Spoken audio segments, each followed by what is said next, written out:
Rodando.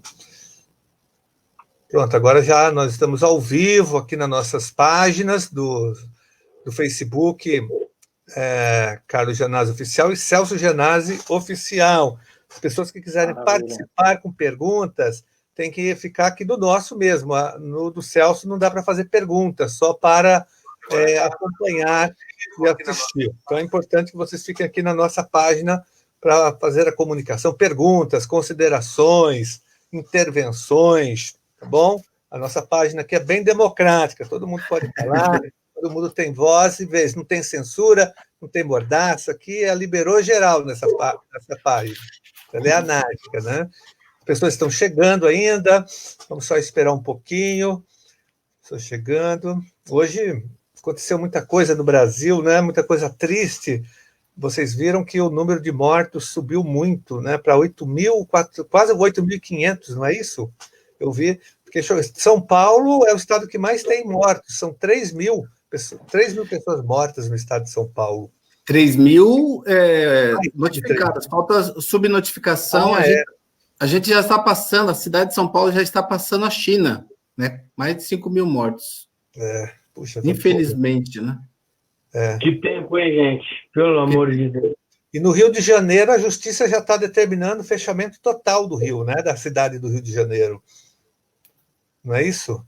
Que loucura. A situação já está grave. Os hospitais estão lotados, né? Já no Rio de Janeiro.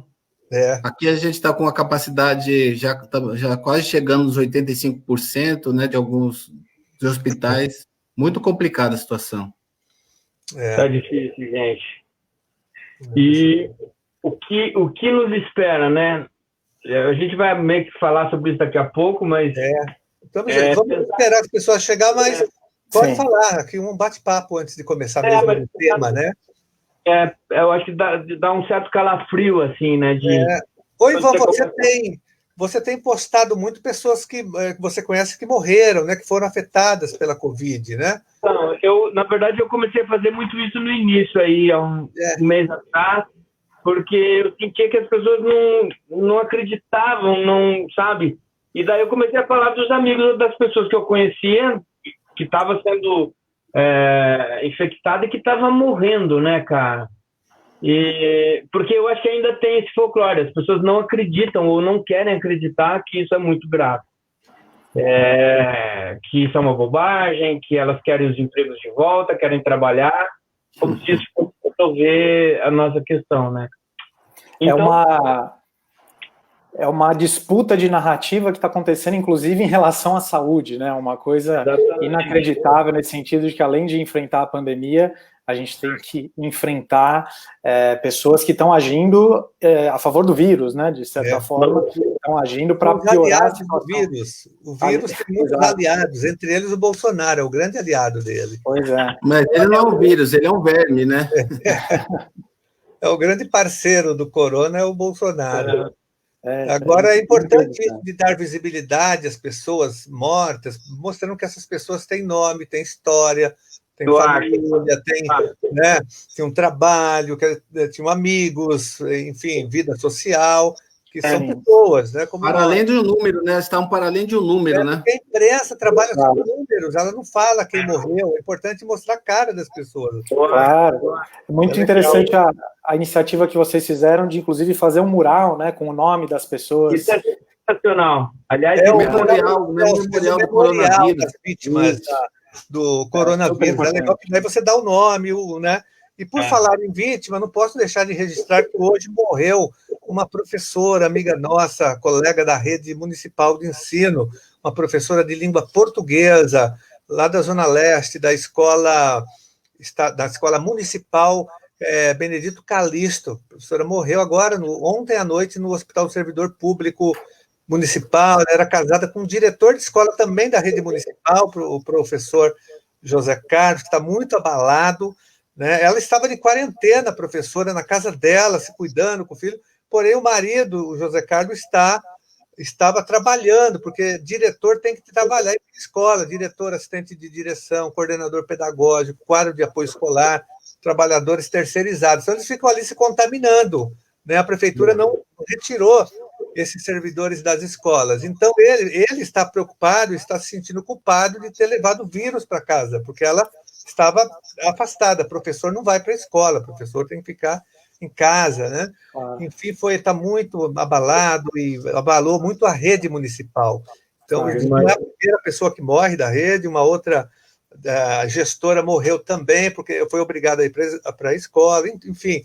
Então, a gente queria até, antes de começar o programa, ou nesse início de programa, prestar a nossa solidariedade aqui à família da professora Luísa, da professora Luzia. Professora Luzia é o nome dela, é uma professora de língua portuguesa da Escola Municipal de Ensino Fundamental Benedito Calixto, na Zona Leste. O marido dela trabalha no CEL Alto Alegre, na MF do Alto Alegre. Nós fomos lá hoje, o Celso e eu, na escola, fomos na diretoria de ensino. Enfim, estamos num movimento de pressão para retirar todos os servidores das escolas. Não há necessidade de ter gente em escola, contaminando e se contaminando, né? Atendendo a população. Um absurdo isso daí. Então, mas fica aqui a nossa homenagem à educadora, professora Luzia. Bom, pessoal, então acho que já dá para começar aqui a nossa conversa de hoje. Muita gente chegando aqui na nossa live. Só quero abrir já aqui, ó, o Leonardo Gomes falando boa noite, a cultura é fundamental. E Regina Duarte, uma vergonha para a classe artística. Já abriu bem aqui a nossa live de hoje. Obrigado, Leonardo. Então, a gente vai colocando aqui as outras intervenções também, mas antes a gente vai abrir com uma música aqui. Mas antes ainda eu quero apresentar primeiro aqui o Murilo, que é músico, que é produtor cultural, que faz parte de vários movimentos de defesa da cultura, da cidadania. Já cruzei o Murilo em vários movimentos aí, em defesa da cultura, da arte, da música, participou com a gente desse movimento contra a Ordem dos Músicos do Brasil, né, que nós acabamos definitivamente com a obrigatoriedade da filiação à ordem para que o músico possa trabalhar. Foi uma vitória importante. Murilo participou ativamente desse movimento, inclusive fez um programa lá na TV Alesp, né, recentemente, no ano passado, após essa vitória. Então, é um prazer enorme, Murilo, ter você aqui. Você que é um trabalhador da cultura, né, um operário da cultura, um músico. O seu depoimento, a sua participação na live vai ser muito importante. Também nós estamos com o grande Ivan Cabral, ator, diretor de teatro, escritor, né? Ele tem toda uma carreira artística, fundador do grupo Sátiro, junto com o Rodolfo Garcia, né? Que revitalizou a Praça Roosevelt, que inovou a cena brasileira do teatro, que tem uma escola, que dirige uma escola muito importante de teatro, que daí ele pode falar depois sobre isso. Enfim, é o grupo Sátiros, né? Não tem como.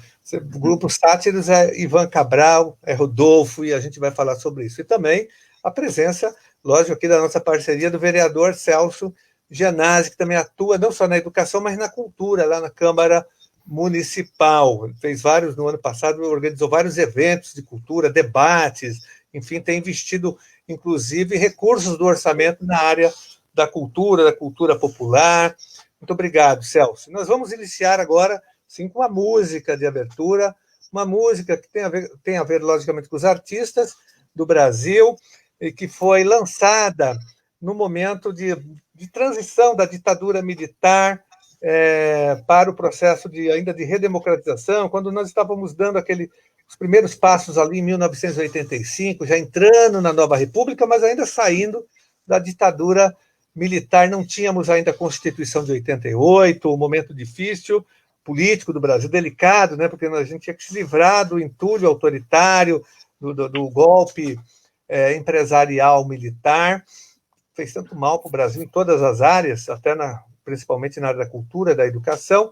E aí, nesse processo todo, em 1985, colégio eleitoral, eleição do Tancredo, morte do Tancredo, entra Sarney, quem diria? Sarney, que era um apoiador do regime militar, foi governador biônico, bancado pelos militares durante quase 20 anos, enfim. E aí, no meio de tudo isso, tem uma grande crise ambiental no Brasil. Olha só, parece um pouco o que nós estamos vivendo agora. Aí tem uma crise no Nordeste, começa a chover demais no Nordeste. O Nordeste é é pego por tempestades, por muitas chuvas e inundações, que é um paradoxo, né?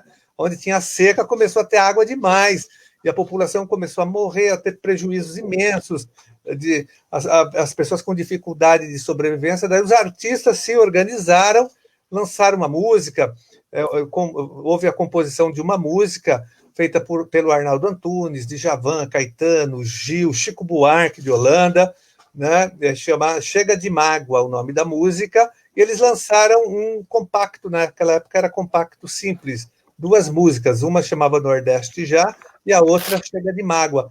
E esse disco, era um compacto simples o nome, né? Ele era vendido para arrecadar fundos para ajudar a população no Nordeste, que estava sofrendo com as enchentes, com essas chuvas. Então, quero colocar, porque envolveu muitos artistas aqui de peso da música popular brasileira. Vamos lá, então, pessoal. Nós não vamos nos dispensar juntos, é tão bom saber que passado o tormento será nosso este chão.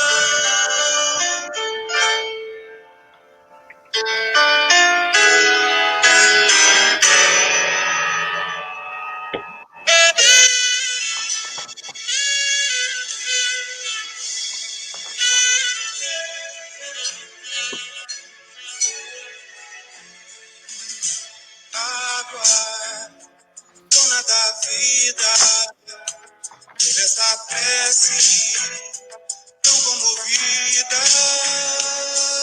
Chega, brinca na fonte, desce do monte, vem como amiga. Quero parar de beber, voltar a nossa de amarelo.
Olha essa gente pra ser feliz, feliz.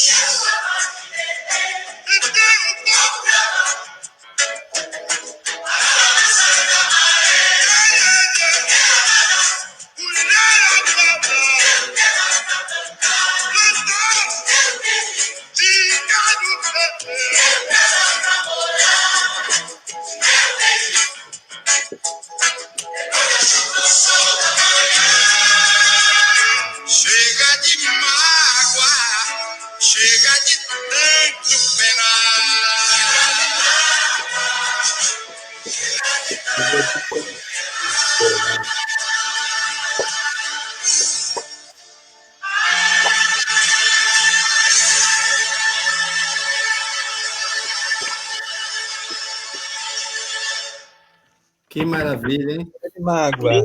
Lindo. Tanta Muito gente de lindo. peso aí, hein? Com certeza. Então, né?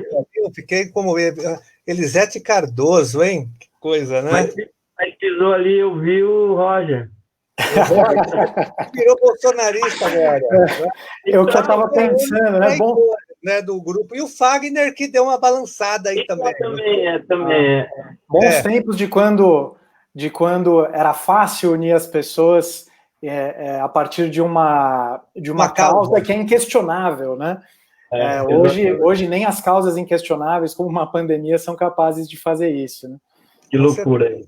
Vamos começar então, vai Murilo, você que já começou a falar, Murilo, como que você está vendo a pandemia, qual o impacto da pandemia no mundo artístico, nos produtores de cultura, na música que você atua bastante, já tem impactos negativos, como que está a situação dos músicos hoje, enfim, qual a sua visão nesse primeiro momento para a gente iniciar a nossa conversa aqui com o Ivan Cabral, com o Celso.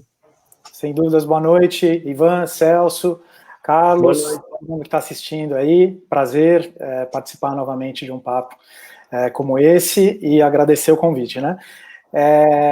Antes de falar até da parte específica de como cada um tem sentido, cada setor tem sentido, eu acho que é sempre válido a gente contextualizar, né, lembrar que, claro, a gente está passando por um período de exceção, né, a gente está enfrentando uma pandemia, é algo inédito no nosso tempo de vida, né, com esse tipo de necessidade de isolamento social, de múltiplos cuidados, de interferência máxima na vida das pessoas, nas relações pessoais. Então esse já é um momento muito duro, mas a gente tem que pensar dentro de um contexto de o que já vinha acontecendo antes da pandemia e para onde tende, né, não só o setor cultural, mas para onde tende a política brasileira e internacional em muitos sentidos, né?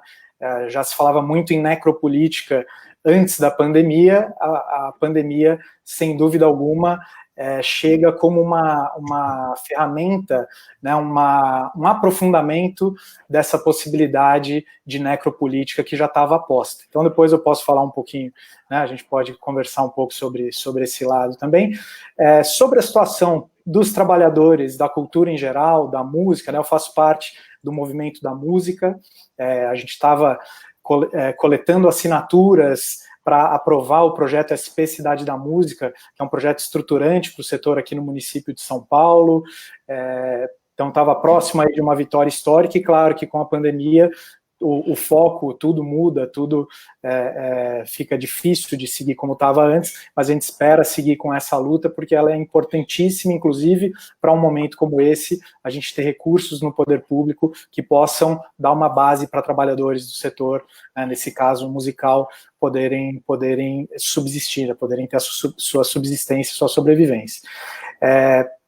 A situação de todos os lados que eu tenho ouvido traumática, na verdade, né? Desde março, ou seja, no início das medidas de isolamento, distanciamento social, quando começou-se a criar uma consciência disso, já começaram a surgir movimentos, principalmente em apoio ao pessoal que está no backstage, ao pessoal que está, não necessariamente os artistas, mas aqueles técnicos, produtores, né? Pessoal que faz, muitas vezes, a parte de cozinha, a maquiagem de espetáculos artísticos, que naturalmente são o elo mais frágil dessa cadeia e imediatamente já começaram a sentir os efeitos. Então, você começa a ter já iniciativas como a Backstage Invisível, que é para coletar dados de quem está precisando de apoio e para oferecer cestas básicas para essas pessoas que são registradas. Então, a sociedade se organizando de alguma forma a partir da empatia, né, de você querer ajudar as pessoas que estão próximas ou que estão distantes, mas que você tem como fazer algo por elas. E começa por aí. Mas claro que essa mobilização da sociedade é insuficiente, ela é muito abaixo da capacidade de ação do poder público, né? Então, a gente falando hoje sobre as dificuldades que esses trabalhadores vêm sofrendo, tanto porque os espaços fecharam, aglomerações não são permitidas, então boa parte, obviamente, das ações culturais exige a aglomeração, exige que o público esteja presente em grande número. Então, claro que uma das primeiras, né, a gente quem tem acompanhado lives aí, conversas do setor da cultura, é sempre repetido isso, porque é verdade. Um dos primeiros setores que parou de atuar é o setor cultural, e é um dos setores que vai ser um dos últimos a voltar à ativa. Então, é uma perspectiva trágica no sentido de que tem pessoas que foram do 100 para o 0 em termos de recursos financeiros de uma hora para outra, virou uma chave, e aquilo que ela fazia, e né, é importante falar também da precarização dos trabalhadores da cultura, né, são raros os que têm um emprego CLT, né, eu, por exemplo, trabalho num programa, tenho um emprego CLT, mesmo quem tem um emprego mais estável está sujeito, como aconteceu nas organizações sociais de cultura, a mando do governo do estado, né? Teve redução de salários, demissões. Então, para todos os lados que a gente olha, é uma dificuldade muito grande, mas principalmente para aqueles que são já tradicionalmente mais precarizados, que dependem, né, do trabalho diário para poder pagar suas contas, para poder comprar comida, para poder ter o mínimo, pagar as contas em casa. Então, a preocupação maior, evidentemente, é com esses trabalhadores, que aí, claro, envolve não só o pessoal do backstage, né, a graxa, como chamam, os técnicos, esses profissionais que dão suporte para que os espetáculos aconteçam, mas, claro, um número imenso de artistas também, que de uma hora para outra param de conseguir tocar, de conseguir fazer peças, de conseguir se apresentar, né, apresentações circenses, etc., depende de um cuidado enorme agora para que a gente possa construir soluções com o poder público para que essas pessoas sejam atendidas. Bom, vamos passar então agora, legal, Murilo, vamos passar para o Ivan. Ivan, como que você está vendo aí o impacto da pandemia no mundo artístico? Principalmente no teatro, que é uma área que você atua bastante. E eu não sou tão otimista, Carlos. A gente falava um pouquinho antes de começar o programa, o Carlos acha que vai passar rapidamente, eu acho que vai demorar bastante, porque eu acho que a gente vive, eu cresci na aglomeração, né? Seja como espectador, brigando pelos braços das poltronas para as peças e para os shows que eu assistia, e depois nos camarins, trocando maquiagem e tal. E a gente percebe que enquanto não houver uma vacina, e a vacina é a única credencial que a gente pode ter nesse momento, essas duas cenas que eu mostrei, elas não acontecerão. Então a gente vai ter que reinventar aí a roda. Aí sim eu sou otimista, porque eu acho que a gente vai encontrar, e tem encontrado já, algumas saídas, uns jeitos de pensar a arte em outros lugares. Eu jamais imaginei, por exemplo, que eu pudesse fazer teatro dentro da internet, e isso acabou se configurando.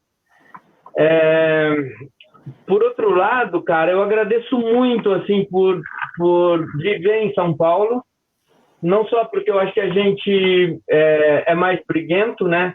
Eu acho que as conquistas todas que existem hoje no terreno cultural, elas vieram e são advindas de lutas, e no teatro a gente tem muitas conquistas, Murilo, que vocês infelizmente na música não têm, né? Mas no teatro, nos anos 90, houve um movimento chamado Arte contra a Barbárie, que criou o fomento ao teatro, que depois foi sendo aplicado a outras áreas. Acho que não chegou na música ainda, né? O fomento à música não existe.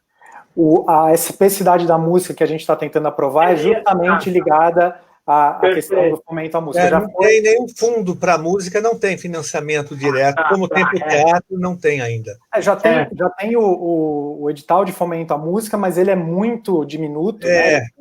Ele tem uma verba irrisória, e a aprovação da especificidade da música é justamente para que possa começar a se concretizar políticas públicas no setor com mais vigor, né? Com maior capacidade de atuação. Perfeito. No teatro existe o fomento, e existem outras atividades e outros programas que têm incentivado, não à toa, o teatro paulista. Eu vou falar de São Paulo, eu não posso me apropriar do Brasil, mas enfim, o teatro paulistano é seguramente um dos mais bacanas do do mundo, a quantidade de grupos que se formou e a identidade que foi se criando em torno disso tudo, né? Então, mesmo agora, quando a crise chega, a gente já começa a ver um monte de programas surgindo para abraçar esses artistas e tal. Então, eu tenho dito que eu sou feliz de estar aqui, de ter os companheiros que eu tenho, porque, de novo, são conquistas dessas classes, das lutas, porque no teatro, a Cooperativa Paulista de Teatro, a luta deles é incansável mesmo, e desse movimento de teatros de grupo, né? Porque eu não sei, eu vivo entre as duas questões agora, irmãos Gianazzi, que de tentar pensar que eu tenho que defender esses espaços que precisam ser mantidos, no nosso caso, os sátiros na Praça Roosevelt e o Cine Biju, que estava prestes a estrear, mas eu fico pensando também que é um momento para a gente salvar vidas, sabe? E salvar vidas também não é só o infectado da Covid, mas esse artista ou esses grupos minoritários que estão à deriva, que estão na beira de um precipício, sabe? Eu não tenho conseguido agora pensar em mais nada, a não ser abraçar ou acudir as pessoas, né? Não à toa a gente começou aquela campanha junto ao SATED para conseguir bolsas, cestas básicas, tentar encontrar algumas saídas para que a gente possa primeiro estar salvo nesse mundo, para daí junto, sei lá, tentar encontrar uma saída.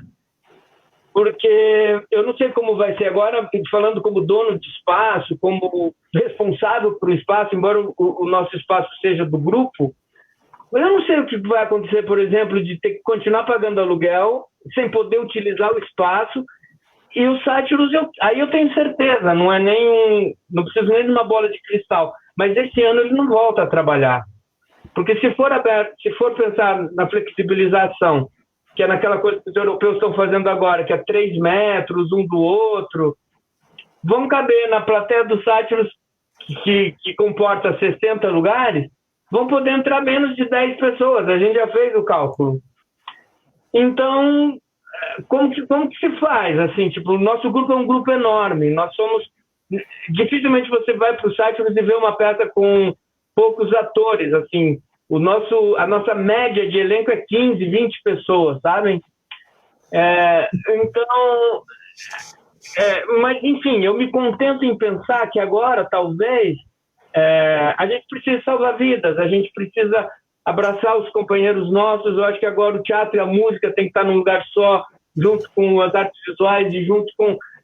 Porque eu acho que a gente vai ter que se abraçar, se não fisicamente, porque a gente não pode, mas em ações que façam com que a gente sobreviva para o segundo ato, que daí vai ser assim um embate, vocês entendem? Sim. Tenho pensado muito nisso. Eu dirijo a SP Escola de Teatro também. A gente fez um esforço hercúleo assim, para continuar a escola, para ela não parar, muito mais do que tentar preservar orçamentos e cargos e salários das pessoas que trabalham nesses lugares, era tentar deixar vivo um sonho, porque o meu medo era, ok, se a gente para a escola agora, nós estamos em pleno processo seletivo, e vai ser pela primeira vez um processo seletivo online, por exemplo. Cara, como que uma escola de teatro faz isso? Mas se você não continua acreditando, para morrer esse projeto é um tapa, porque de fato não se precisa do teatro, vocês entendem? De fato não precisam da arte. Essas pessoas que estão no poder lá em Brasília, pensando as coisas que eles pensam, né? Eles não nos valorizam, embora eu acho que das coisas mais evidentes que ficaram, né, nesses isolamentos é justamente o poder do que a gente faz. Ninguém consegue ficar em casa sem música, sem série, sem TV, sem livros, sem... Mas eles não nos reconhecem como tal, entende? E daí, sei lá, acho que eu tenho visto agora, hoje, a manchete do dia para os artistas era o governo francês, que vai dar um dinheiro, não sei se vocês viram isso, ao pessoal de teatro até dezembro de 2021. Uma ajuda para eles, né? E a gente vê a secretária especial da Cultura, por exemplo, que por acaso é uma atriz e por acaso é de teatro, e virando as costas para a gente num lugar onde se tem bastante dinheiro. Porque tem o Fundo Nacional de Cultura. É muito dinheiro que tem ali. Com o Fundo Nacional de Cultura, eles resolveriam muitas questões, sabe? Então, assim, quando daí você pensa que que existe um poder paralelo que está aí para acabar com a gente, aí dá tristeza, sabem? Aí eu fico... Aí, Ivan, acho que entra naquilo que eu falei no começo, sobre a questão da visão da necropolítica que já vinha de antes e que agora é usada mais ainda como instrumento, né? Então, não é que eles não valorizam, eu acho que eles valorizam e muito a arte, no sentido de saber o quanto a gente tem capacidade de enfrentar o projeto que eles estão tentando impor ao Brasil. Então, não é por acaso que eles fazem todas as ações que eles têm feito contra a cultura, né? Não só através de censura, que a gente tem visto em diferentes, não só o governo federal, né? A gente viu censura de livros em Rondônia, que até aqui em São Paulo teve ações de censura de livros. Não, no teatro foi um absurdo, o Brasil todo sofreu, assim, com... Exato, exposições, né? O Queer Museu, acho que lá começou a ganhar mais corpo, essa coisa da banalização da censura, e não só, né, tem a coisa da censura híbrida também, que é aquela censura que não é a mais fácil de ser vista, mas a que destrói as próprias bases do setor cultural, que é justamente a censura através do enfraquecimento dos mecanismos de incentivo à cultura. É o que o governo federal está fazendo agora, né? Essa censura aí, porque é uma forma também de fazer com que a gente não exista, né, cara?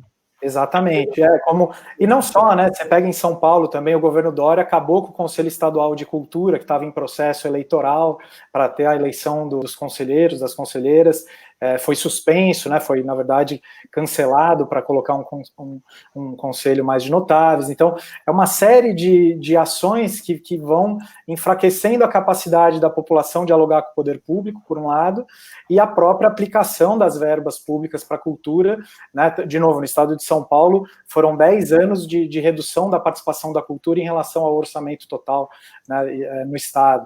Então, é uma forma de você ir sufocando uma voz dissonante, de certa forma, tem um quê de controle de narrativa nisso também.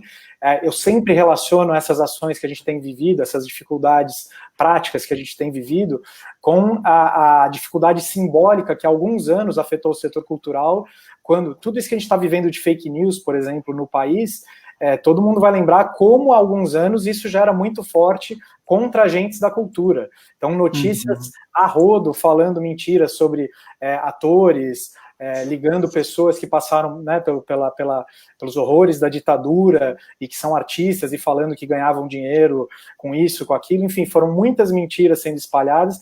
De certa forma, a população, ou parte da população, foi absorvendo isso, né, esse período de ódio absoluto que a gente está vivendo, que é incompreensível, né, para a gente que está aqui analisando, falar como as pessoas estão acreditando em tudo isso, como elas estão se opondo aos protocolos de saúde. É um ódio que foi sendo construído, que foi sendo cuidadosamente semeado, e que agora a gente começa a ver cada vez mais os resultados disso, né? É um processo histórico já de alguns anos que está gerando agora tudo isso. Então, fica muito mais fácil para o poder público hoje não agir em relação à cultura, né, nessa situação de pandemia, estou falando agora nesse recorte, porque a população está preparada a acreditar que os artistas são vagabundos, que os profissionais do setor são vagabundos, que ninguém precisa de nada. Né, é um ódio que justifica a ausência de ação pública contra o setor cultural, contra os profissionais desse setor. Então, Deixa eu só, antes do Celso passar a palavra para o Celso agora, deixa eu só ler alguns comentários aqui importantes. O Rubem Carsoni dizendo: desgraçadamente a cultura sempre foi desprezada por todos os governos brasileiros. Basta ver o que o orçamento federal destina ao Ministério da Cultura, nem 1% do orçamento, né? Nem 1% no governo federal, nem no estadual e nem no municipal. Nós temos também aqui uma intervenção do educador e escritor Edson Gabriel Garcia. Uma das ações políticas necessárias nos próximos anos, movimento para aumentar o percentual miserável da cultura nos orçamentos, que é essa luta histórica que a gente tem trabalhado no parlamento, com os movimentos sociais, aumentar o investimento, o percentual. Né? Aqui a Adriana Vaz falou que saudade dos camarins, dos bastidores. Acho que o Ivan está sentindo muita saudade. Um beijo, Adriana. Também, Murilo, vocês que são artistas, né? Aqui dos estúdios. Aqui o Rubens ainda falando, Antônio Fagundes, em entrevista à Folha de São Paulo de hoje, é muito pessimista em relação ao futuro dos trabalhadores da cultura. Está um pouco na linha do nosso Ivan, né? Aqui a Jurema, saudades do Gilberto Gil. O que nós temos aqui? Só um pouquinho aqui. Teve uma aqui. Regina Duarte é traidora do movimento cultural brasileiro. Ninguém adere ao desgoverno Bolsonaro impunemente. Muita gente falando da Regina Duarte, que muitas críticas. A Cláudia Martinho falando aqui. E os artistas da periferia, né? Como que vai ficar a situação desse setor que é mais marginalizado, que não tem acesso aos financiamentos, enfim, é uma pergunta importante, né? Então vamos lá, Celso, o vereador Celso. Deixa eu falar um pouco também, Murilo, boa noite, Ivan, né, dois grandes agitadores culturais aí da música, da arte, do teatro, prazer enorme estar aqui, boa noite ao Carlos também, e a todos que estão nos seguindo aqui nas redes sociais, e aí é importante aqui que a gente falar para as pessoas que estão lá, o Márcio Vidal está colocando aqui, ó, essa live é importante, é muito importante, tratando de cultura, é importante que as pessoas que estão nos acompanhando dê likes, compartilhe agora, desse momento agora, porque o Facebook tem um algoritmo que leva a gente para muitos lugares, então, quanto mais a gente der like, olha lá, muita gente dando like agora, leva essa discussão para muitas pessoas poderem nos acompanhar, é muito importante esse debate da cultura aqui, né, então, eu só vou voltar aqui no ponto que o Murilo tocou, no ponto que do momento histórico, né, que a gente já vivia, do rebaixamento da cultura, né, do governo, desse governo que entrou, o governo Bolsonaro, baixou, tirou o Ministério da Cultura, colocou dentro do Ministério do Turismo, já dava ali um sinal, né, do quão a cultura era importante ou não era importante para o governo dele. Então, ele ataca mesmo. E aí tem todo esse movimento que a gente, de lá para cá, a gente está vendo, com a nomeação da Regina Duarte, que se prestou a fazer esse papel, né, nomear alguém da Funarte, tirar, o cara vai e vem, e fala que agora ela vai ter que recebê-lo. É uma loucura, esse governo é uma loucura total. Então, mostra bem o descaso com a cultura do governo federal, do governo estadual, e muito também da falta de investimento também aqui do governo municipal. Então, falaram de orçamento aqui, eu concordo, a gente briga muito lá na Câmara Municipal, o Carlos briga muito na Assembleia Legislativa para fazer a disputa do orçamento aí e colocar mais verbas, né, para cultura, educação e cultura, né, principalmente agora da cultura.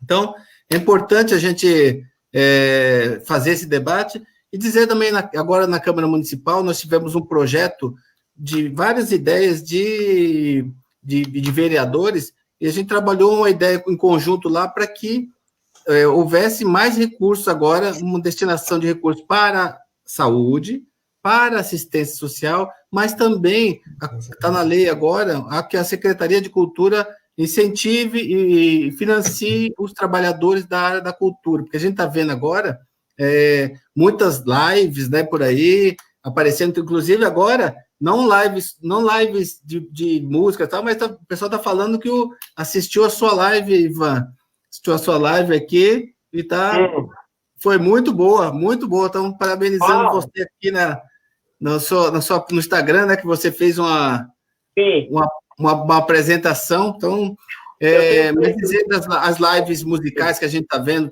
todo final de semana tem essas lives musicais, e os grandes artistas, né, que eles se apresentam, e aí vai um pouco do que o Ivan falou, que um pouco do Murilo também falou, o grande artista, o cantor que vai lá cantar, tudo, ele ele sozinho, ele consegue fazer uma live, se tiver um investimento, tiver um financiamento, ele vai fazer e ele vai ganhar mais. E os demais trabalhadores, né? Todo esse conjunto dos trabalhadores aí, eles não têm essa possibilidade de fazer a live. Eles estão, nesse momento, eles estão, né, Murilo? Não é, estão excluídos desse processo neste momento. Então, é muito difícil os trabalhadores da área da cultura ficarem sem esse amparo do governo. Então, o abono emergencial do governo federal, que não atinge todo mundo, não contempla todo mundo, a gente está exigindo aqui que o município, né, no caso do município de São Paulo, faça um complemento, né, desse, identifique quem são esses trabalhadores, né, da área da cultura. Não é tão difícil assim, né, a gente identificar, principalmente os trabalhadores da periferia e subsidiar por esse período aí de 3, 4 meses. Tem muito recurso, a gente tem várias destinações aqui de fundos, a arrecadação da prefeitura está boa, tem caixa para isso, dá para sustentar os trabalhadores da cultura por esse período, para que a gente saia desse período e possa novamente fazer as apresentações e ter a cultura na cidade de São Paulo pioneira, né? Porque a gente sabe que São Paulo é a locomotiva desse país na arte, né? Em quase todos os segmentos, na cultura não fica para trás. A cultura é muito importante aqui na cidade de São Paulo. E aí, então, fica essas colocações aí da relação à cultura. Ivan e Murilo, nós estamos preocupadíssimos com essa questão também da sobrevivência agora, sobretudo imediata dos artistas, das pessoas que vivem da cultura, do trabalho cultural, os operários da cultura, né? E nós apresentamos muitas propostas agora, pelo menos o Celso na Câmara, eu na Assembleia Legislativa, de socorro aos artistas, né? Para que eles possam atravessar com dignidade a pandemia. Foi aprovado agora, recentemente, um projeto de lei na Assembleia Legislativa reduzindo os salários dos deputados, das verbas de gabinete e também de alguns setores do funcionalismo da Assembleia Legislativa. Eu apresentei uma emenda, né, durante esse debate, dizendo o seguinte, que uma parte desse dinheiro economizado, que não seria grande coisa, aproximadamente 340 milhões de reais, que uma parte fosse destinada, né, para os artistas atravessarem essa pandemia. Também destinei, logicamente, aos professores eventuais que não têm salários e aos trabalhadores da educação terceirizados, que foram todos demitidos, abandonados pelo governo estadual, transportadores escolares, as merendeiras terceirizadas foram abandonadas, estão desempregadas, as cuidadoras de crianças com deficiência, mas nós apresentamos também para a cultura, e também nos outros projetos que nós apresentamos de renda básica, foram os primeiros, até mesmo antes da aprovação do governo federal, nós já tínhamos apresentado projetos, tanto Celso na Câmara Municipal, de renda básica municipal, e nós de renda básica estadual. Então, nós estamos nessa luta aí com vocês para tentar aprovar agora a emergência, o que o Ivan falou, nós temos que salvar vidas agora, temos que garantir dignidade para que os artistas atravessem a pandemia, né, em casa, tendo os cuidados, com remédios, com produtos de limpeza, com alimentação, que é o básico para esse momento, porque nós também, Ivan, como você disse, o Murilo também, nós estamos já recebendo muitos contatos e informações de artistas que já estão passando fome, né, que já estão precisando da cesta básica. E eu não sei, aí quero fazer uma pergunta para vocês, se o artista está tendo acesso a essa renda emergencial do governo federal, que foi aprovada recentemente, de R$600, que não é suficiente. Na verdade, era uma verba de R$200, né, reais. Era o que o Bolsonaro tinha apresentado via Paulo Guedes. Mas aí nós, da oposição, aumentamos para R$600, que é pouco ainda. Enfim, queria saber como que é para vocês isso, se os artistas estão tendo acesso a essa renda emergencial do governo federal, e aqui firmar novamente o nosso compromisso, tentar, né, aprovar propostas nessa direção, convencendo os governos, tanto a Secretaria aqui de Educação, governo estadual, como o governo rico, tem 240 bilhões de reais no orçamento estadual, do municipal deve ser 54 bilhões. 60 bilhões, né? Mas não chega a 1% para a cultura, por exemplo, aqui, o orçamento da cultura estadual não chega a 600 milhões de reais. sendo que ele é inferior ao orçamento da Assembleia Legislativa. A Assembleia Legislativa tem um orçamento de 1 bilhão e 300 milhões. E a Secretaria da Educação do Estado de São Paulo, né, para atender 645 municípios, 45 milhões de pessoas, só tem 600 milhões de reais. Não é diferente na Prefeitura de São Paulo. Não tem recursos. Nós queremos canalizar esses recursos para os artistas, para a cultura, como nós sempre fizemos, mas agora mais ainda para proteger os nossos artistas de todas as áreas. Então, queria ver como que vocês estão vendo a questão da proteção social e que vocês falassem também das iniciativas que estão sendo tomadas para ajudar. Eu sei que tem grupos organizando cestas básicas, fazendo arrecadação, né? Como que vocês estão se organizando? Não sei se o Murilo faz parte de algum movimento desse de ajuda também, eu sei que o Ivan está participando. Então, Murilo, depois o Ivan. Então, sobre a questão do apoio financeiro do governo federal, eu tenho visto muito mais pessoas reportando uma dificuldade de acesso ao que eles têm direito, né, um direito que eles têm de receber, muitos falando que está em análise, que não sai da fase de análise. Então tem uma discussão que é inclusive sobre, num momento como esse, pessoas que estão em uma situação de alta vulnerabilidade ainda precisam passar por uma série de ações excludentes, seja pela falta de acesso a uma internet de qualidade para fazer os procedimentos necessários, ou ter um recurso tecnológico para fazer os procedimentos necessários. O que a gente tem visto, as filas na frente das agências da Caixa, as pessoas virando à noite, no meio da pandemia, gerando aglomerações para pegar o benefício, é algo cruel, é uma crueldade imensa que o governo federal está fazendo com as pessoas. E então o que eu tenho visto mais dentro do setor cultural são reclamações de falta de acesso, de tentei e não consegui acesso à verba que eu tenho direito. Eu ressalto aqui a fala, né, o Celso trouxe, mas de certa forma os três falaram nesse mesmo sentido, da importância de que as ações dentro do setor cultural nesse momento emergencial sejam feitas a partir de uma ideia de solidariedade, não de uma ideia de competição. Então, uma das discussões que ocorreram em movimentos, né, sociais de cultura e no setor cultural como um todo é como o poder público deveria reagir a esse momento, como deveria atender a população. E nos movimentos é praticamente consenso de que esse apoio tem que ser dado justamente através de uma renda básica mínima, né, uma renda básica emergencial.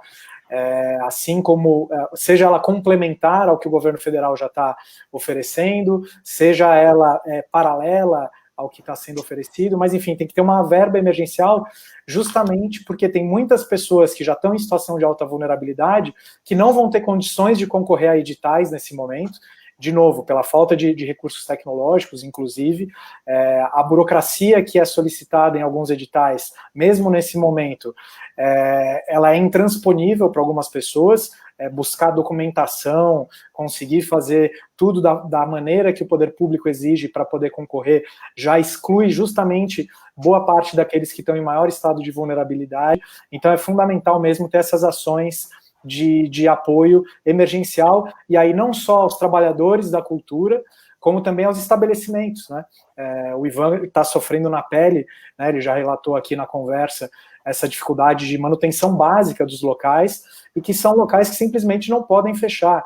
O poder público, como acontece em outros países, que está dando um apoio ao setor cultural como uma medida estratégica de governo, uma política de Estado, aqui a cultura é sempre jogada de lado, né, sempre deixada de lado e vista como algo que é a primeira a ser cortada e não colocada com a importância que ela tem para a sociedade. É importante a gente lembrar que o setor cultural, os artistas estão vivendo nesse momento com pelo menos 3 desafios imensos, que um deles é como sobreviver durante a pandemia. Né, não posso ganhar o meu dinheiro da forma como eu ganhava, não posso me apresentar, como ganhar o dinheiro para sobreviver durante a pandemia. O segundo desafio é o que fazer no pós-pandemia, quando começar a relaxar as medidas de isolamento, as pessoas começarem a voltar a uma normalidade, não vai ser imediato, as pessoas vão se sentir inseguras para estarem em aglomerações, para irem em atividades artísticas, culturais, então vai levar um tempo para que as pessoas se adaptem e se sintam seguras para voltarem a frequentar esses espaços. Então é um desafio aí. E o desafio... Passar para Só para concluir, Carlos. Desculpa. O terceiro desafio que eu tinha falado, então, é o de pensar não só o pós-pandemia, mas, de certa forma, pensar o mundo pós-distopia, que a gente está mergulhado numa distopia, né? Uma crise ética, uma crise política, uma crise social, uma crise que cada vez mais ganha contornos econômicos. Então, os artistas têm um papel fundamental e, por isso, eles recebem um apoio governamental em outros países, porque sabem a importância das artes para superar momentos de crise como o que a gente está vivendo e poder construir um mundo pós-pandemia, pós-distopia, ou, né, um mundo onde várias questões se levantam, inclusive muito do que a gente está vivendo hoje, o uso das tecnologias para a realização de projetos artísticos, tudo isso, como isso vai se comunicar com o mundo pós-pandemia, o quanto isso vai ajudar, o quanto isso vai afundar, quantas pessoas vão se sentir obrigadas a produzir, buscar seguidores, usar essas tecnologias de uma forma que age, mais uma vez, contra os artistas. Então, é uma série de reflexões que, obviamente, não vai dar tempo da gente entrar aqui, mas que os artistas, com certeza, já estão pensando lá na frente também, né? Não só como sobreviver, não só como voltar ao trabalho, mas e aí, o que vai ser o trabalho artístico e o que vão ser as relações humanas pós-pandemia? É um trabalho hercúleo para o setor cultural, para os artistas, para todos nós que estamos engajados aí para pensar em soluções para esse pós-pandemia e espero pós-distopia que está posta aqui no país. Legal, deixa eu só, Ivan, antes de você falar, só fazer um registro aqui importante. Olha quem está na nossa live, a Nicole Puzzi, dizendo o seguinte: grande atriz, a falta de comida mata o corpo, a falta de arte mata a alma.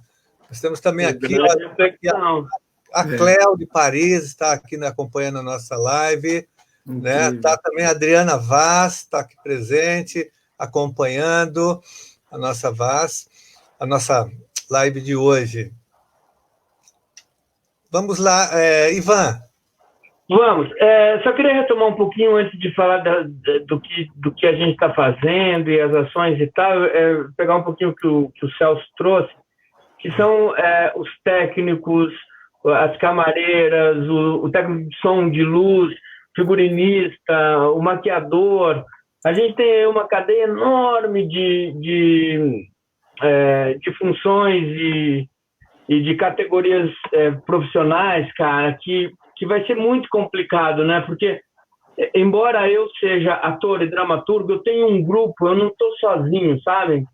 E o meu grupo é um grupo grande, então a gente se ajuda, a gente é capaz de um abraçar o outro, sabe? Eu estou precisando de alguma coisa, dificilmente você não vai ter o apoio do teu companheiro que está ali do lado. Esses profissionais que trabalham sozinhos, eu acho que eles sofrem muito mais, sabe? Então, claro que essas ajudas emergenciais, elas têm que acontecer, elas precisam, é fundamental que isso aconteça. E essa do governo federal é a mesma coisa. Eu também só tenho ouvido meus amigos reclamarem que ficam na fila, que muitos, até os mais conscientes, assim, eles estão precisando e se recusam de pegar essa fila porque eles preferem ter saúde e não se contaminar, porque eu estou aqui na zona sul, periferia da cidade, em Parelheiros. Vocês não têm noção, toda vez que eu preciso ir no supermercado, que eu pego a Teotônio Vilela, o que eu encontro nas filas das caixas econômicas e Banco do Brasil. É um absurdo assim, o que está acontecendo nesse momento, sabe? Agora, Carlos, sim, logo que a gente entrou em isolamento, já prevendo que a gente enfrentaria um momento de crise grande, a gente começou a fazer um trabalho junto ao SATED, o Sátiros. Então, comecei dentro da SP Escola de Teatro, no meu círculo, assim, passando um chapéu, sabe? Tipo, vamos ajudar porque tem gente precisando. Essa campanha cresceu, ela ganhou corpo, ela foi para outros lugares e a gente conquistou até coisas bacanas ali dentro do SATED, sabe? Para o SATED. E muita gente que eu jamais imaginava, que pessoas com carreiras consolidadas e tal, me mandando mensagem, me telefonando para agradecer a cesta que eles tinham recebido. Então, cara, é muito grave, é muito sério. Não é uma brincadeira, porque a gente está falando de profissionais que têm aí anos e anos e anos e anos de labuta e que com o que eles ganharam, com o que eles não conseguiram fazer uma previdência privada, entende? Eles não conseguiram, não vão ter aposentadoria, a não ser por idade, quando vier. Muitos talvez nem consigam fazer aposentadoria porque não vão conseguir comprovar trabalho, recolhimentos e tal.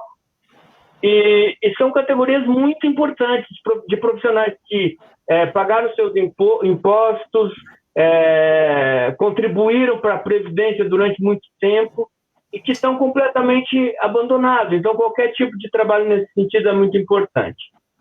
Mas eu nem deveria fazer o que eu vou fazer aqui agora. Vocês três vão ter que me perdoar. Mas eu queria, sim, fazer um elogio aqui não grande. Tem censura, nem mordaça. Tem espaço livre. Tá bom, eu vou pôr uma mordacinha assim. Porque eu acho que a gente tem, nesse momento, 2 secretários de Cultura muito porosos, tanto no Estado quanto na Prefeitura, né? O Sérgio Saleitão, da Secretaria de Estado, ele chegou aqui, a gente não sabia muito bem quem ele era. Eu falo isso porque eu dirijo uma organização social, né? E eu passei pelos cortes só que a transparência e a forma com que se discutiu isso junto às direções das outras organizações sociais, eu raramente vi. Foi muito horizontal porque não foi uma coisa assim, nós vamos cortar agora. Foi uma conversa e chegou num momento onde todo mundo estava tendo que diminuir, porque não é diminuir salário simplesmente, é carga horária, né? E o esforço do secretário o tempo inteiro era não mandar ninguém embora. Não mande embora, não vamos mandar embora, vamos... e depois o esforço do Hugo Pozzolo, que eles também são amigos pessoais meus, eu os conheço, né, fora dos gabinetes, e sei o que se passa por trás, né? E também acho que o Hugo, ele substitui a Leio Certo, que também era um grande amigo, mas que também são caras porosos pra caramba, eles sabem, Murilo, eles sabem da tua existência, eles reconhecem a sua luta, saca? Eu acho que o que a gente vai precisar agora é tentar fazer com que esses caminhos eu não sei se eu posso chamar negociação, mas acho que sim, de negociações, de convencimentos entre nós, classe artística, e o poder público. Bom, a gente tem 2 representantes aqui desse poder, né? E a gente encontra interlocução, que a gente consiga convencer as pessoas que estão do nosso lado. Porque esses 2 secretários, eles não estão do outro lado da ponte, saca? E eles estão sacando... Porque existe um projeto da Secretaria Municipal de Cultura, eu nem sei como chama, eu passei meio batido por isso, que é um auxílio emergencial para projetos... Você sabe disso, Murilo? Que era R$700 por mês, uma apresentação por mês. Você soube disso? Da Secretaria Estadual? Não, municipal. O que teve foi aquele projeto das janelas, né? Não, é um projeto que ele deve estar sob execução nesse momento, que era uma ajuda emergencial para artistas de R$700 por mês, que eu apresento um projeto onde uma vez por mês eu mostro o resultado desse projeto. Pode ser pesquisa, não precisa necessariamente ser um espetáculo. Esse projeto está acontecendo, eu sei, porque vários amigos meus estão pedindo carta para que está trabalhando comigo, não sei o quê. Enfim, ele está aí para ser analisado, porque já saiu o edital, as pessoas estão respondendo a esse edital nesse momento. Eu não sei o nome. Se alguém estiver ouvindo a gente, por favor, que saiba desse projeto, se vocês conseguirem colocar o nome para a gente aqui, seria bom. Era só também para ratificar o esforço também desses caras que estão aí tentando encontrar uma saída, tanto quanto a gente está tentando, sabe? Por isso eu pedi desculpa, porque também não é só elogiar o trabalho do Sérgio ou do Hugo, mas perceber que também são pessoas que o tempo inteiro estão querendo dialogar e procurar alguma saída, sabe? Eu acho que o momento não só pede, como exige esse diálogo mesmo. Né? Exatamente. Tiveram diálogos da Subcomissão de Cultura na Câmara com o próprio secretário, foram feitas propostas, né? Eram propostas justamente de renda emergencial para artistas, renda emergencial para espaços culturais, envolvia um tipo de edital para programações que fossem apresentadas online. Se eu não me engano, tinha um quarto ponto ainda que foi apresentado, mas talvez dessa conversa tenha surgido esse ponto que você está falando, mas eu não tenho conhecimento nesse momento. Vou me informar também sobre isso.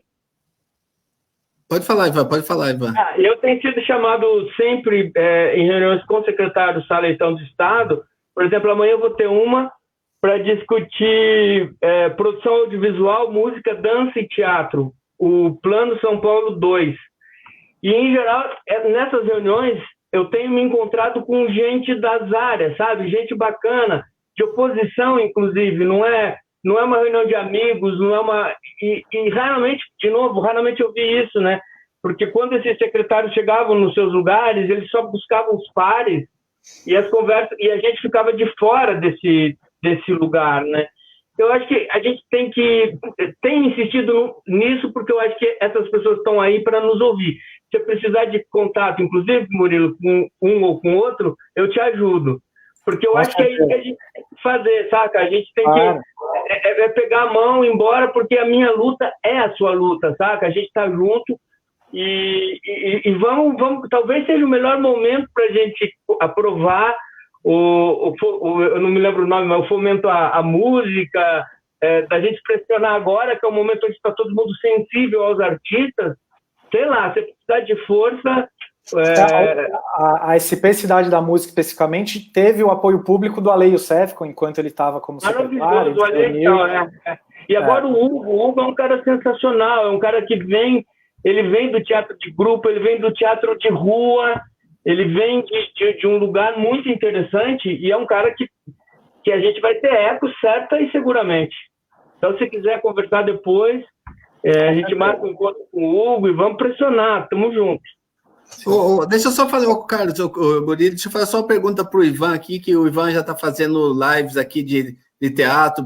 Como que é, Ivan? Me fala a sensação para a gente, como que é estar você sozinho, sem olhar ninguém do público, absolutamente ninguém, né? Como que é essa sensação? Fala para nós aqui. O Celso, ele está apresentando a peça dele, Todos os Sonhos do Mundo. Eu assisti lá no Sátiros, maravilhosa. E depois tem um debate também muito legal sobre saúde mental, adorei. E também já na sua live, né? É muito interessante. Então, cara, eu estava em cartaz com a peça quando a pandemia me pegou pelo meio do caminho. Eu estava viajando no Brasil.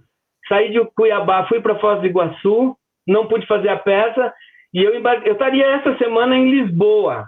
Depois eu iria para Galícia, na Espanha, Suécia e Suíça. Suécia e Finlândia. Então, algo muito legal para um ator, o ator que eu sou, de teatro de grupo, pequenininho, da Praça Roosevelt, conseguir algo desse jeito. Cara, quando a pandemia me pegou e eu não pude fazer nada disso, eu falei, eu vou entrar em cartaz na internet. Daí eu entrei numa live no Instagram e nunca mais saí. Tô lá de sexta a domingo, 9 da noite. E é engraçado porque eu levei a peça inteira pro Instagram. Tipo, eu tive que adaptar porque ela demorava um pouquinho mais de 1 hora. E a live do Instagram era 1 hora só, então eu cortei umas coisas. E tem sido uma experiência sensacional, assim. Eu acho que eu tive a possibilidade de ter que me reinventar, sabe? Tipo, não dava para eu cruzar os braços. Se num primeiro momento foi uma coisa tipo, eu vou resistir, resistência, um ato político, assim, agora vem a questão também de sobrevivência, de não também deixar o nosso trabalho muito... valorizar o nosso trabalho. Então, eu já estou migrando para uma plataforma que é Simpla. A partir da semana que vem, vou cobrar ingresso para poderem entrar na minha sala. É óbvio que a minha live, ela recebe 200 pessoas por sessão. Não se compara a uma live, por exemplo, da Sandy Júnior, 280 milhões de pessoas, sabe? Mas essas 200 pessoas que chegam ali e me observam são muito sagradas. E migrando agora para o lugar pago, eu devo cair para 10, para 5, para nenhum. Mas a possibilidade de que eu tenho nesse momento de encontrar um espaço para poder experimentar o meu trabalho, meu ofício, e abrir algum caminho para o futuro, porque se a gente não conseguir retomar as nossas salas, o que a gente vai fazer, né? Mas tem sido, Celso, uma experiência sensacional. Sensacional. Eu jamais imaginaria que fosse ser tão importante. Olha só, a gente está partindo já para o encerramento da nossa live por conta do tempo, mas olha, a Adriana Vaz falou que assistiu a sua peça no Porto. Eu já me apresentei em Portugal com ela, Ah, que legal, né? Tem várias pessoas aqui elogiando, a Jaqueline Cordeiro falando a peça é fantástica. O mais bacana é que eu não conheço a maioria dessas pessoas, tá? Luciana Santos, grande Ivan, enfim. Lindo, obrigado, gente. Já assistiram, né? Enfim, eu quero agradecer muito a presença de vocês. Só vou pedir para que vocês façam as considerações finais aí, 1 minuto e meio, para a gente partir para o encerramento aqui. Mas tem muita gente falando aqui, olha, live maravilhosa, aqui o Edson, maravilha de conversa, parabéns aos participantes. Aqui tem várias intervenções legais, assim, elogiando as intervenções de vocês. Tem várias falas aqui. Deixa só uma provocativa aqui do Rubens Carsoni, deixa eu colocar, que me fugiu. Que medo. O Rubinho Carsoni. Provocação aqui, calma aí. Vem coisa aí, ó. Deixa eu rolar. Então, tá? Tem até suspense antes. Nossa, é tanta coisa aqui que eu me perco, né? Aqui, olha, essa daqui, olha, para vocês. Lembremos do traidor mor Roberto Alvim, que saiu do underground paulistano para a propaganda nazista do desgoverno Bolsonaro. Naquele vídeo que a gente assistiu, Chega de Mágoa, tinha um lá também, né? Um bolsonarista, que foi o Roger, do Traje a Rigor, que virou bolsonarista roxo, né? Até hoje ele parece que bolsonarista, ele não se arrependeu. Não se arrependeu como o Lobão, a Janaína, o MBL, ele continua ali, né, dando sustentação ao bolsonarismo. E o Roberto Alvim, que foi do teatro, passou ali também pela Praça Roosevelt, passou, você conheceu? Era um super companheiro nosso, um cara que a gente achava que estava do nosso lado e tal, e sei lá, teve um momento aí que ele teve uma revelação, encontrou Jesus e fez o que fez, né? Então... Que Jesus estranho esse, né? Jesus estranho. Porque, não sei se vocês sabem... Ele racista que só ele conhece. Ele disse que ele foi curado lá de um câncer porque Jesus apareceu para ele e a partir de então ele se tornou o que ele se tornou. Bom, se encontrar Jesus é chegar nisso, pelo amor de Deus, não venha perto de mim, Jesus. Legal. Tem uma dose imensa de teatralidade, né, na forma como ele passou pelo governo. Então tem o discurso que ele conta e tem o que ele deixou de fato aí, inclusive reproduzindo o discurso do Goebbels, né? É uma coisa inacreditável que a gente vive. Jesus eu não quero esse Jesus aí. Esse não, né? Então, Murilo, para terminar, rapidinho, agradecer Carlos, Ivan, Celso, todo mundo que está acompanhando aí, muito obrigado, foi um prazer participar.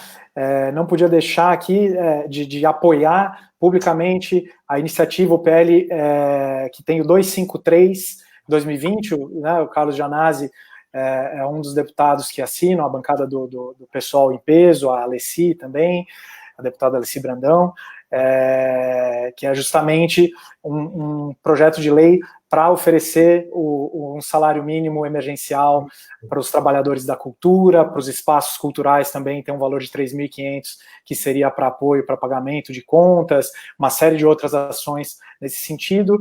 Lembrar que tem o PL 1075-2020 também rodando lá na Câmara, a iniciativa da deputada Benedita da Silva, também a mesma coisa, visando coisas muito parecidas.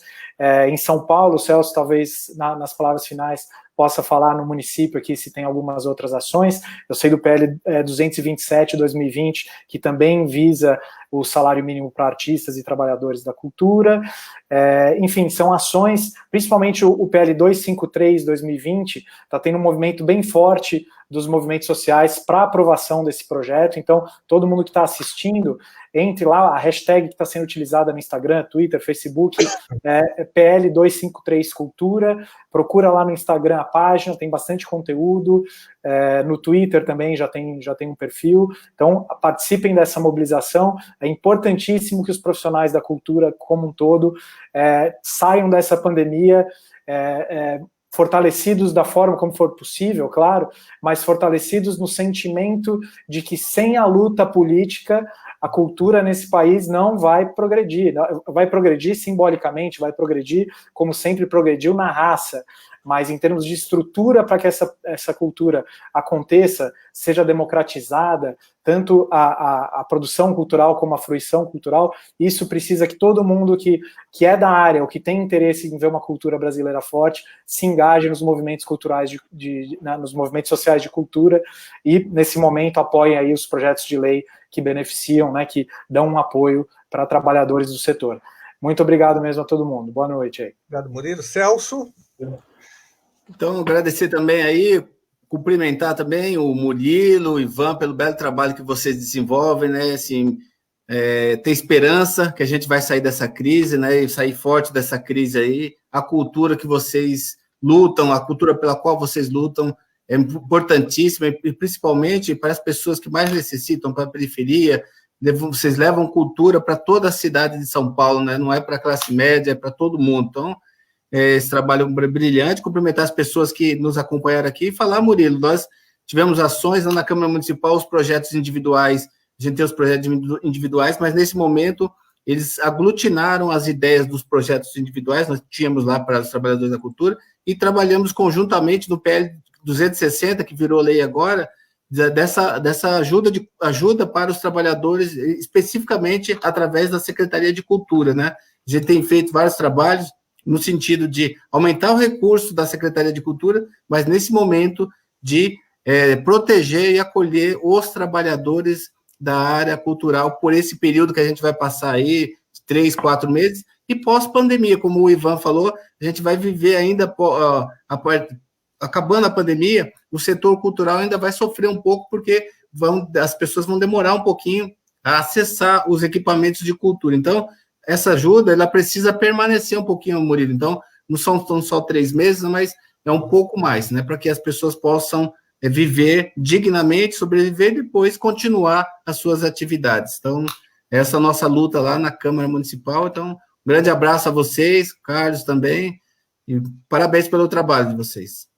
Obrigado, Celso. Vamos encerrar com Ivan Cabral. Sempre um prazer estar com vocês. Vocês são pessoas que nos inspiram, que fazem com que a gente queira ser melhor, de verdade.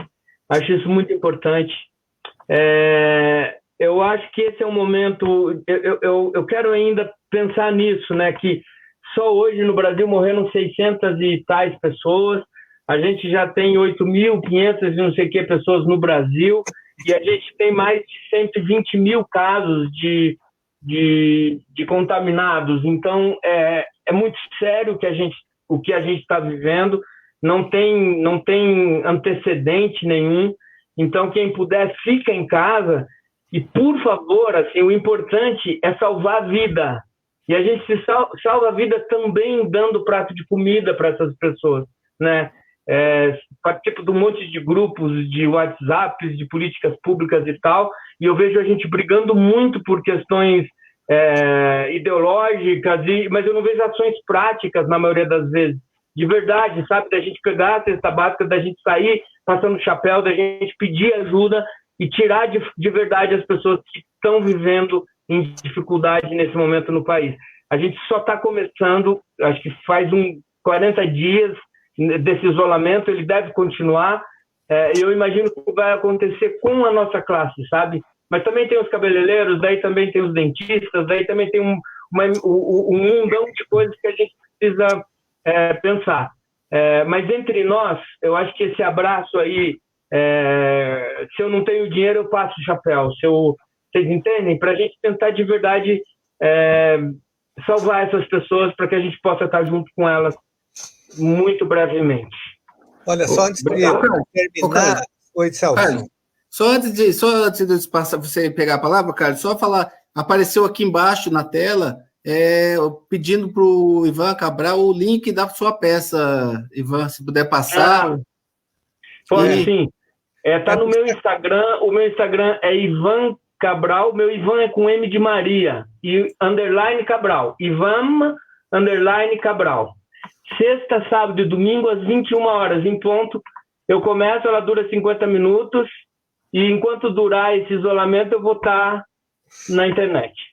E após a pandemia, Carlos, Murilo, e após a pandemia, Ivan, esse sonho que você tem do Cine Biju, um cine com apresentações progressistas, para que a gente possa, de fato, pensar a arte, o cinema ali, mantém esse sonho vivo, aceso, que vai dar certo.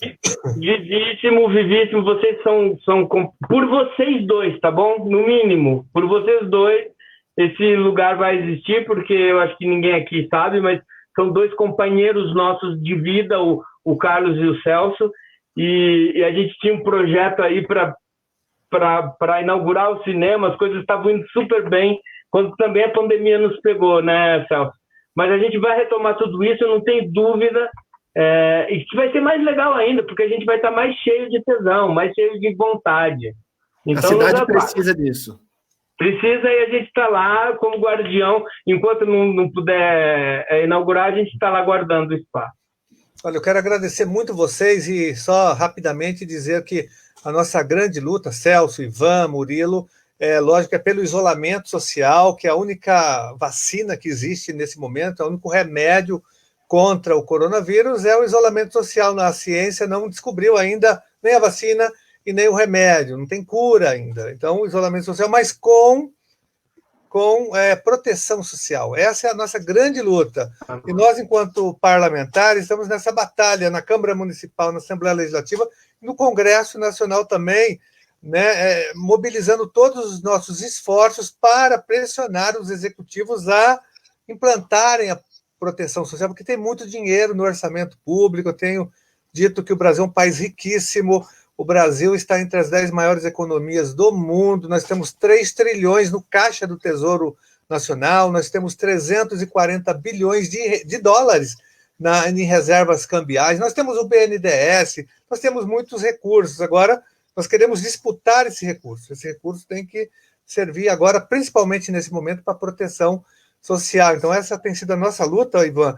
Você colocou muito bem, não é só o artista, né? Tem os trabalhadores informais, você tem os pequenos comerciantes, os microempresários, você tem os desempregados, você tem as pessoas em situação de rua, os professores eventuais, os professores particulares que dão aula, né, de inglês em casa, e eles não têm renda.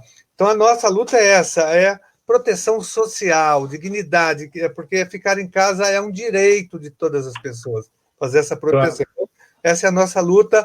A nossa luta também é uma luta política, agora, nesse momento, de frente ampla contra o protofascismo, o protonazismo, a essa escalada autoritária que vem tomando conta do Brasil com o governo Bolsonaro. É importante de unificar todas as forças de centro, de esquerda, né, todos os liberais de verdade, para fazer esse enfrentamento, porque a situação é muito séria no Brasil. Não é à toa que o Bolsonaro tenta instrumentalizar a Polícia Federal para transformá-la em polícia política de perseguição dos seus adversários, não só da esquerda, mas também desses liberais. Vai perseguir Janaína, Dória, Rede Globo, vai perseguir o Supremo, né? Então, é uma escalada autoritária grave. Então, frente ampla, sobretudo na área da cultura. Acho que é o momento, você colocou bem, o Murilo também, organizar as frentes de luta aqui em defesa da cultura, em defesa dos artistas, dos profissionais, dos operários da cultura, sobretudo aqui no estado de São Paulo, onde a gente tem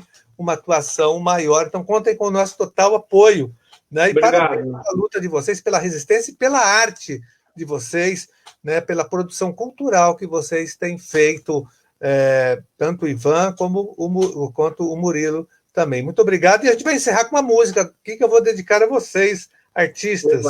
tá? Uma música aqui do Gonzaguinha, cantada pela nossa grande Maria Bethânia, que é uma cantora atriz. Então, vamos lá. Soltar a minha voz,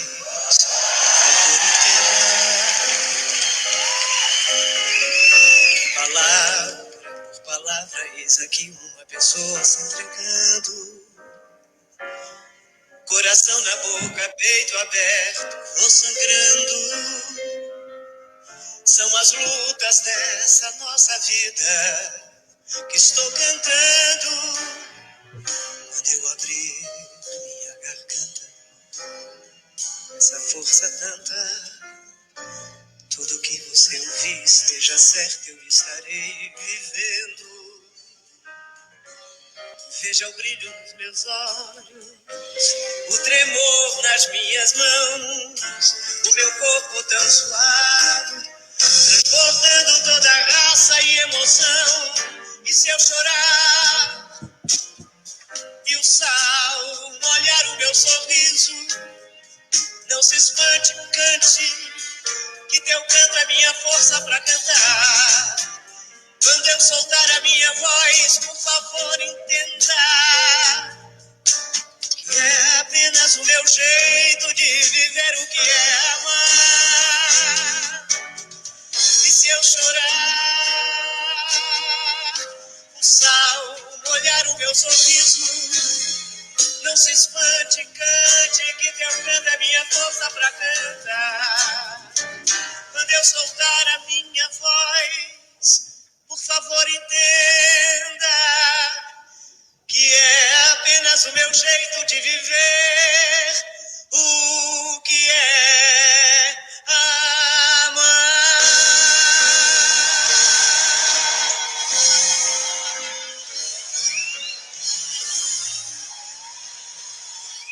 Boa.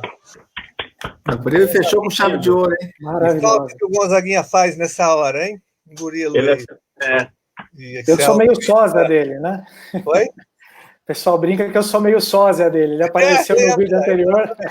Lembro mas faz uma falta. Viva a música popular brasileira, viva todos os nossos artistas. Obrigado, Ivan. Muito obrigado, Celso. Obrigado, pessoal. Continua conversando. Com certeza. Obrigado, gente. Parabéns aí para todo mundo. Um beijo. Boa noite. Um abraço para vocês. Tudo de bom. Tchau.